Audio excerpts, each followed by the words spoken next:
Hello Aquarius, I'm Lou from Empress Blue and this is your May 2023 reading. Welcome. While I get your cards out, I'm just going to talk to you a little bit about the astrology this month because it's a massive month.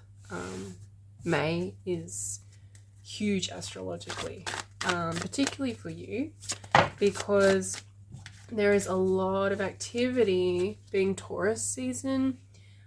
Taurus representing your fourth house in your chart. And this Taurus season particularly, there's a lot of activity happening there. And your fourth house in the astrological chart is a really significant house. It's called an angular house, which means that it's one of the houses that really impacts our physical life. So when you have a lot of activity in your fourth house, it means there's a lot of changes or there's a lot going on in your life that it's like a turning point. It creates turning points, those major turning points in our life. And May is going to be one of those months for you, Aquarius. The High Priestess in the environment, that's come out for two other signs too. So there's a lot of energetic underlay to what's going on in the month of May. Whatever's happening for you, it's really important that you drop in and you check in with yourself a lot. The fourth house is about that deep inner realm, that emotional guidance system is the embodiment of the fourth house. So throughout the whole month, it's really important that you maintain a connection and listen to your own wisdom, your own guidance. Okay, so let me tell you what's happening. We've got, like I said, it's Taurus season, but it's not just like any other Taurus season. We start with Mercury in Taurus in retrograde there. That started on April the 21st. And it's going to go until May the 15th. Mercury will move direct in your fourth house. Now, when we have a Mercury retrograde in the fourth house, this is really about connecting your head and your heart.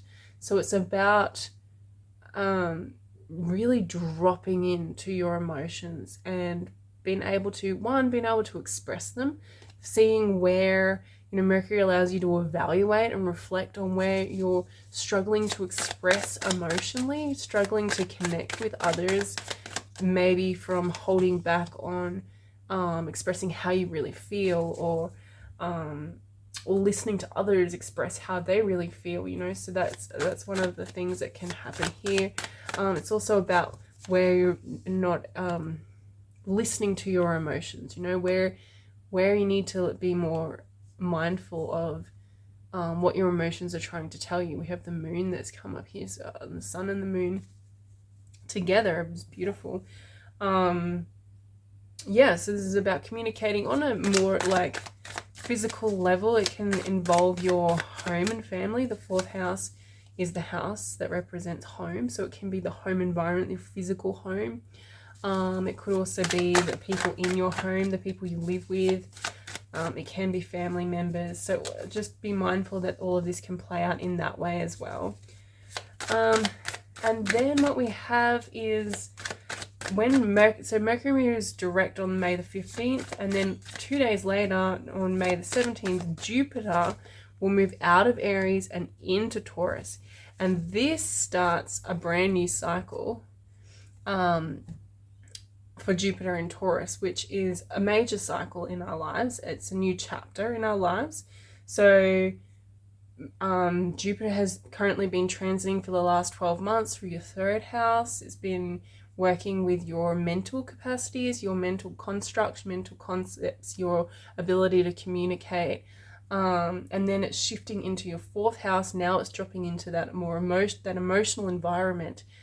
So a lot of what's happening in May is really about connecting your thoughts and your emotions, and knowing that and understanding that those are the two components that make up your vibrational point of attraction. So you have, you know, the first half of the month, you have a brilliant opportunity to really reflect on how your thoughts are influencing your emotions.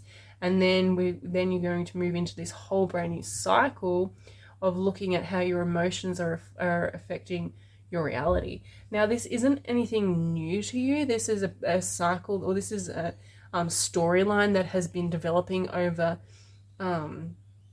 really like since 2020, definitely, but even before then, since 2018, because of Uranus that's been in Taurus since 2018 and the North Node that's been in Taurus since January last year.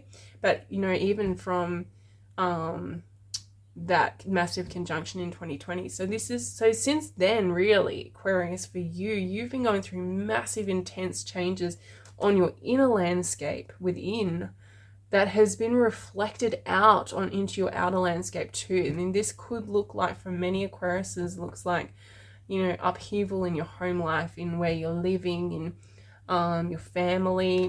It doesn't have to be negative necessarily, you know, it could be just a restructuring of your family, reorganizing, new family members coming in, old ones leaving.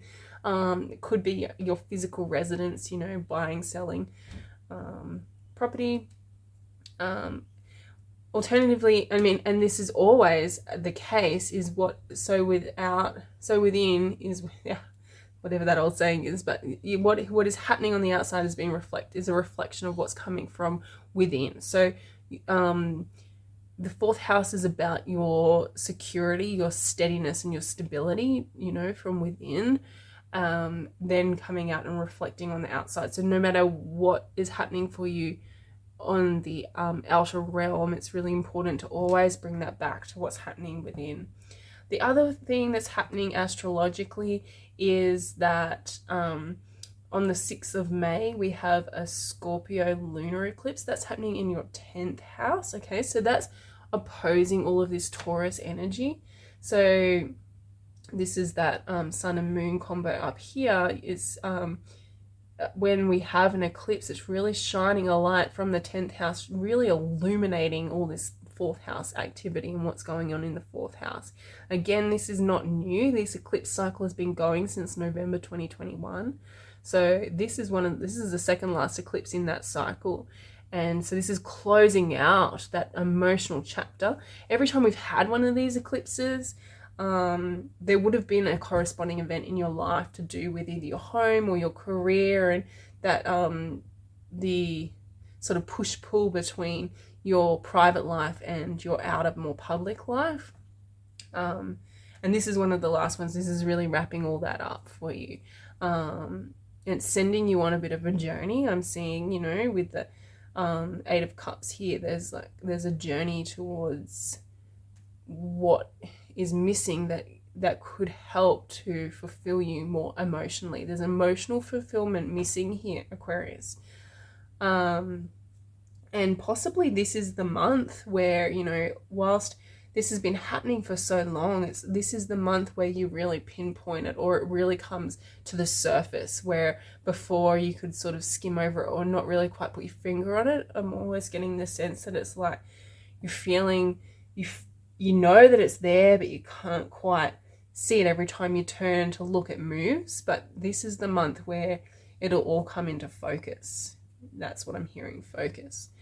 I think that you're really curious and you're open to this. Knave of Swords. You're coming in with a curiosity and questions. You know, I'm hearing a lot of questions like why, what, if, how, but, you know, and I'm hearing that you really want the answers now. I think you've had your head in the sand a fair bit, but now it's time. You understand that it's time for the answers to start being delivered. I think this is the Mercury retrograde that has helped you to bring in that more mental component to the emotions. The emotions may have been a raging ocean within you and being really hard to understand, and then Mercury slows everything down so you can look at it from in a slower, more a slower way. Also looking at how you communicate when you're talking about Mercury retrogrades. You always need to think about how you're communicating your emotions with your family, and making sure that you are communicating with integrity, is what I'm hearing. In the environment, you have the High Priestess. Now that keeps coming up for everyone, so this is really important. As I mentioned earlier, it's important to do the inner work. For you in particular, Aquarius, with all of that fourth house energy, you cannot avoid the inner work. You have to dive deep. And what I'm seeing here with the Tower is that a lot of old structures are being cleared and being removed. And this could be a time where there is a lot of upheaval. But remembering that with the Tower, with any Tower moment, once you get through that Tower moment, there's a time of balance. It's about coming back into balance, finding moderation. This is an extreme energy. The Tower is very extreme. It's like that lightning bolt of a sudden event, usually traumatic, sudden event that happens, and it really knocks you. It shakes your foundations. It shakes your world. It starts you questioning. Foundations in this case could just be as simple as, or not as simple, it's not really simple, but yeah, just talking about your emotional realm, your inner realm is shaken up, and it's for the point of moderation. If you've been indulging, like overindulging certain emotions, what I'm hearing is this is about your emotional habits, your emotional patterns. It's like the same as how we have mental habits. So we have thoughts that we think over and over and over again. We have emotional habits too. We have emotions that we always go back to. We always seem to like go onto autopilot and tune back into these emotions. And that's great if they're positive emotions, if they're emotions that are serving us moving forward towards a goal. Not so great if they're emotions that don't feel, that are harder to contain within ourselves. They're emotions that are moving us towards a goal or towards something that we don't really want for ourselves. For example, like despair or dissatisfaction. If you have an auto setting towards an emotion like that, when you stop focusing, it's like you reset back there. And that's what Uranus is in the fourth house trying to change. Uranus wants you to evolve out of that. It's like that old pattern of that old emotional set point is outdated now. It served you at a time, it served you before, but you've evolved, you've grown out of that, and it's outdated and it needs to be shed. And that's what's happening here. That will be one of the gifts of Jupiter. When Jupiter moves into Taurus, into your fourth house on May the 17th, you will feel a big shift in all of this, and a big shift in your home environment, in your living environment. Jupiter always brings solutions, so there'll be solutions to all of this stuff, and moderation will be one of the solutions, and harmony and balance will start to come in. And we have the Four of Wands following that, which it signifies a time to celebrate, something to, be happy about. It could be like even a wedding or a marriage, maybe within your family, if it's not you, or, moving into a new home or something like that. But yeah, celebrating so this is the Jupiter moving in. So there's a celebration when Jupiter moves in. There's blessings, and there's a more emotional stability. It's more stable once Jupiter moves into the fourth house. With Uranus there, it's kind of unpredictable, and the North Node is all about destiny and fate and karma, and it's quite intense. There's been a lot of intensity to it, but Jupiter comes in and helps to soften it and helps to bring a little bit more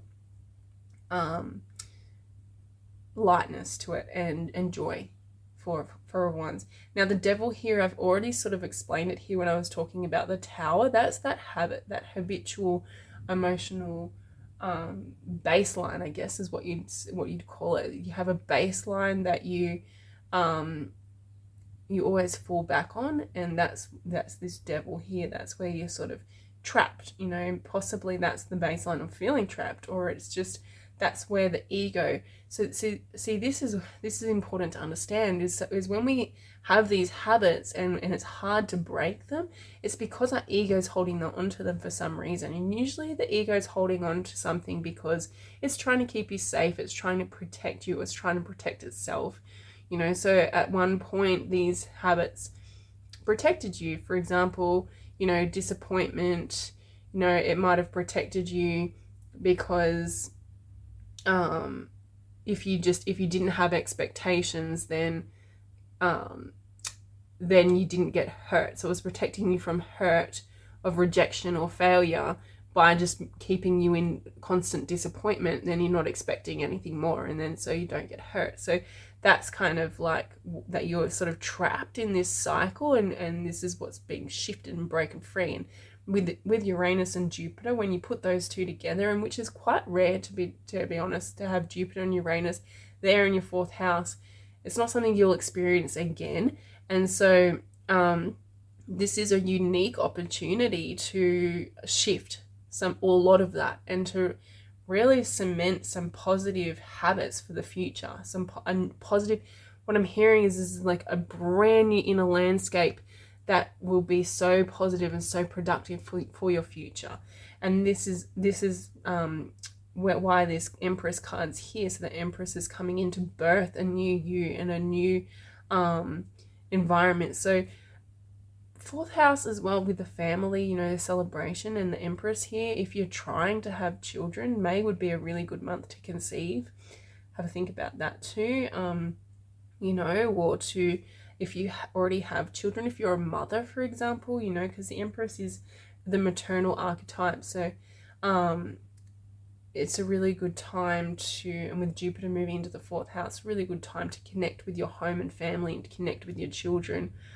I'm seeing a lot of Aquarius will do that settling down, that emotional realm, and being able to really cement in solid connections and relationships that come from a rich and a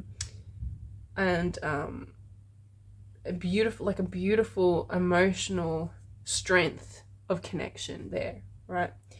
The Empress is the embodiment of abundance and being and grace and beauty, and so she's really signifying here that this, through this moderation, through this balance of your emotions, comes through the ability to create more abundance for yourself, to create more harmony for yourself, to create more peace and grace and beauty in your life, and to let go of the burden that has been on you since 2018 or 2020, you know, to put down that heavy weight of burden that's been on you in your home life, and step into more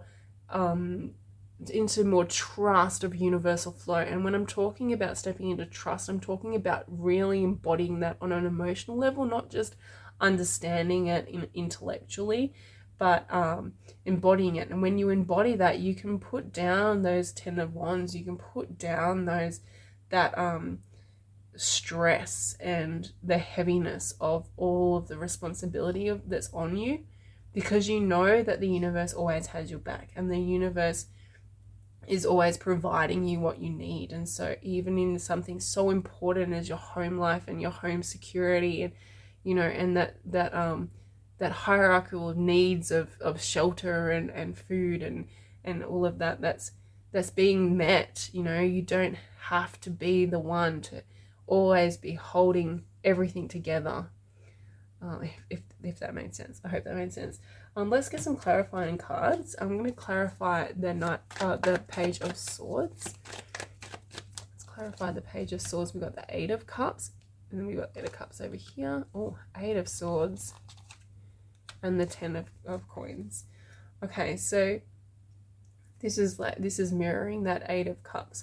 Over here that I was talking about, that's that journey, and I can see that you're really ready for it. You're ready for this journey to look for what's missing on an emotional level, to finally put your finger on what it is that you need emotionally, what your needs are to get those needs met.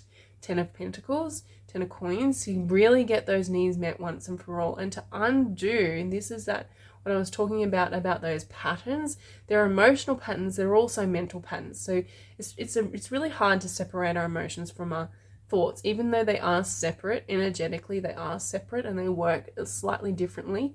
they work so symbiotically that it is hard to separate them. So whatever we think, generally speaking, whatever we think, we feel, and whatever we feel, we think. And so that's kind of, it is interwoven into that, what I was talking about with those automatic thought habits, those automatic emotional habits. They connect with that automatic thought habits. And I can see that you're really ready to break this cycle. You're ready to get your needs met. You're ready to step out of this unstable home life, or this unstable emotional realm that you've been in. You're ready to start creating a bit more stability for yourself. Let's clarify the High Priestess. I'm really curious about this High Priestess that keeps coming out. We've got the Queen of Coins in reverse. We've got the Sun. And we've got the Ace of Swords. Interesting. So that Queen of Coins in reverse signifies the instability that I was talking about, feeling like your needs aren't being met. So it's not only on an emotional level, I'm talking about as well as physically. And again, like I said, what's internal will always be reflected externally. So when you look in your environment, if you're looking at things and you're seeing a lack, or a lack of security, a lack of needs being met, a lack of money, a lack of people, a lack of whatever, if you're feeling lack, know that that lack is within you. Somewhere within you on an emotional level, you're feeling that sense of lack, and it's being reflected back out into your environment. But the good news is that that's shifting, right? That's shifting. We've got a lot of hope and optimism. And that's by tuning in, by listening to your inner realm, listening to your emotional guidance system. Emotional guidance system is the key words for you this month, Aquarius. Tuning into your emotional guidance system and blending that beautifully with this Mercurian mental energy that's coming through too. So you're blending your thoughts and your emotions, which is basically what I said at the very beginning of the reading, is all about blending those, interweaving them together to create the reality that you want. This is really about pulling back, going right back to basics, and looking at the very basic structure of your foundations, which is your emotional realm. Yeah. So what you feel is what you create.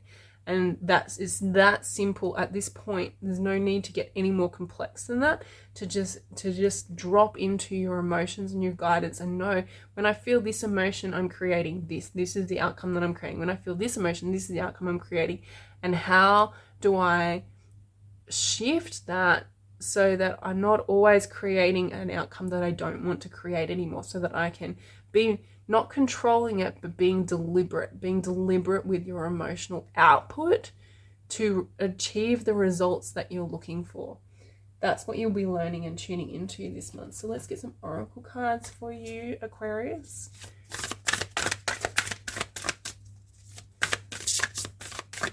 Okay, so we got spiritual awakening. Yeah. So here's the High Priestess. I think that so many people on this planet are going to wake up through May. It's just the next level. You know, we're reaching a tipping point anyway, but this is just the next level. May and April. It happened in April, and May is going to be even more. So many people are waking up, and so many people are ascending to the next level of their awakening. So if you're already awake, which you probably are if you're watching this, you're ascending up, you're rising up. And that's what I'm saying about when you really, really understand this stuff, this emotional stuff, when you really understand that, you can apply that to anything. And that's part of this spiritual awakening, like being able to discern and deliberately choose emotions is the key, particularly for you, Aquarius. And we've got optimism matching the sun up here. Yeah, hope and optimism is important. That will be your guiding post. You know, that will be the guidance, the emotion to be guided towards. It matches the sun here too. Optimism. When you're feeling optimistic, you know that you're aligned. You know that that's a positive feeling that's helping you to create something good in your life. So there's a signal, you know, when you, instead of allowing yourself to sink back into, say, this disappointment. I mean, it won't be disappointment for everybody. It'll be different emotional settings, but I'm just using disappointment as the example. You know, when you feel that, remember that's a signal that you're not aligned. And when you feel optimism, that's the signal that you are. And so that's an example of feeling your way. Instead of thinking your way, feeling your way to the life that you want. So we got time,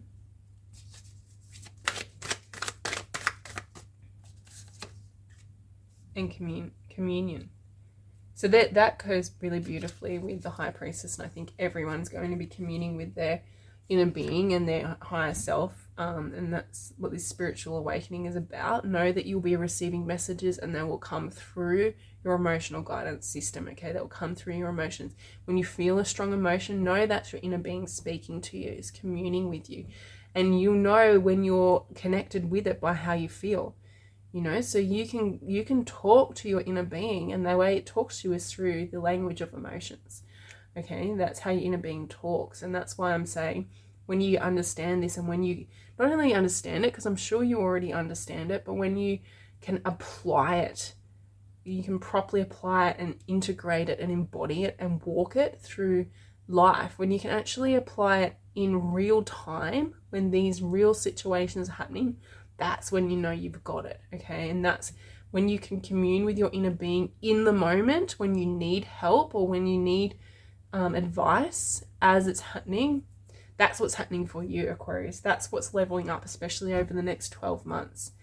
And it does take time, okay? It does take time to evolve and to grow.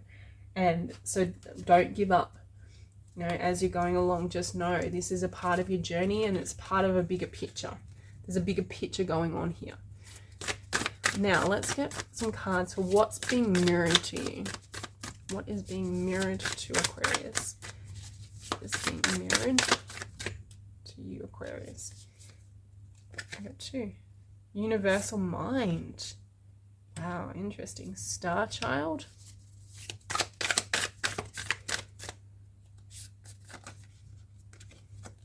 And you got light radiant. Beautiful. This is exactly what I've been talking about with the universal mind being mirrored through your emotions. Through your emotions. As you connect with your emotions, you connect with the universe, you connect with source, you connect with your inner being. And so think about an emotion as a manifestation, okay? So manifestations are being mirrored to you. Your emotions being mirrored to you, showing you where you're sitting, where you're at. And when you're connected, you feel optimism, you feel hope, you feel joy, you feel radiant. When you feel that way, know that you are connecting with the universal mind. You're connecting with your soul. You're a star child, okay?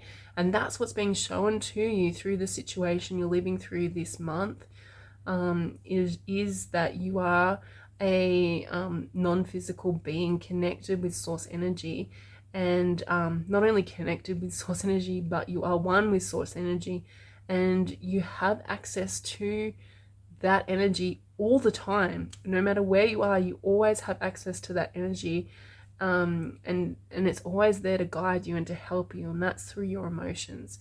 And that's what you're really leveling up on. That's what this awakening's about. You're leveling up on your ability to connect in and plug into your source.